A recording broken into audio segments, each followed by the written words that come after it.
400 coups est mon premier film. Je n'en ai probablement jamais tourné par la suite avec autant d'angoisse parce que, comment dirais-je, j'avais été un critique Tout le sévère. monde vous attendait au coin du bois. Voilà, et la question était, est-ce qu'on va reconnaître le statut de cinéaste? Je veux dire, est-ce qu'on va...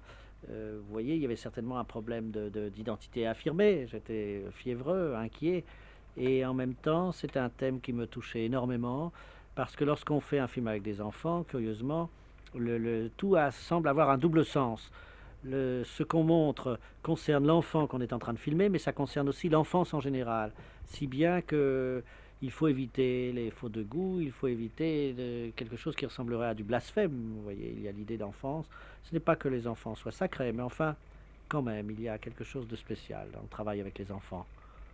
Quand vous revoyez ce film, ce premier film, aujourd'hui, quel est le sentiment que vous éprouvez? C'est décevant pour un metteur en scène de revoir sa première œuvre? Pendant longtemps, quand je revoyais les 400 coups, j'étais gêné par les imperfections nombreuses qui s'y trouvent. Et aujourd'hui, je l'accepte parce que le film est vraiment ancien. Je le vois un peu comme historique, disons, comme représentatif de ce qui a été un peu le départ de la nouvelle vague en 1959, parce qu'en même temps que ce film, il y a eu Hiroshima, mon amour, les cousins de Chabrol. Il y a eu les débuts, au fond, de plusieurs cinéastes qui ont constitué ce qu'on appelait la nouvelle vague. Mais il y a aussi dans ce film un témoignage sur la France d'avant De Gaulle, d'avant le gaullisme, parce que on voit ces grands immeubles noirs qui n'existent plus, puisque Malraux a ravalé les façades. Et il y a l'enseignement primaire, il y a la ville, il y a les poubelles qu'on descend, il y a toutes sortes de choses qui appartiennent déjà, qui font de ce film presque un film d'époque. Et puis il y a la naissance dans ce film d'un comédien que vous avez découvert, qui est devenu un comédien maintenant qui a 30 ans, qui est Jean-Pierre Léaud. Voilà, Jean-Pierre Léraud aurait pu être un comédien occasionnel parce qu'il était venu faire des essais, comme 60 autres petits garçons, pour le rôle principal des 400 coups. Et ces essais étaient tellement convaincants. C'est des essais que je faisais tous les jeudis avec sous forme d'éliminatoire. Et c'était nettement lui qui voulait le plus ce rôle et en même temps lui qui était le plus doué pour l'avoir.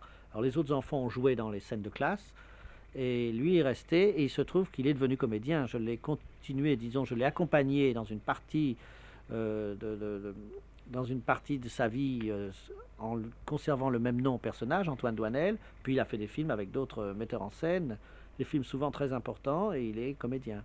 Bon, ben nous allons dans un instant le retrouver en culotte courte, si je puis dire, dans Les 400 coups. Et voyez-vous, le fait du hasard, François Truffaut, vous êtes notre invité ce soir, votre premier film, Les 400 coups, l'enfance, le film que vous êtes en train de monter actuellement, votre dernier film, L'argent de poche, également l'enfance, donc presque la boucle bouclée au niveau de ce thème.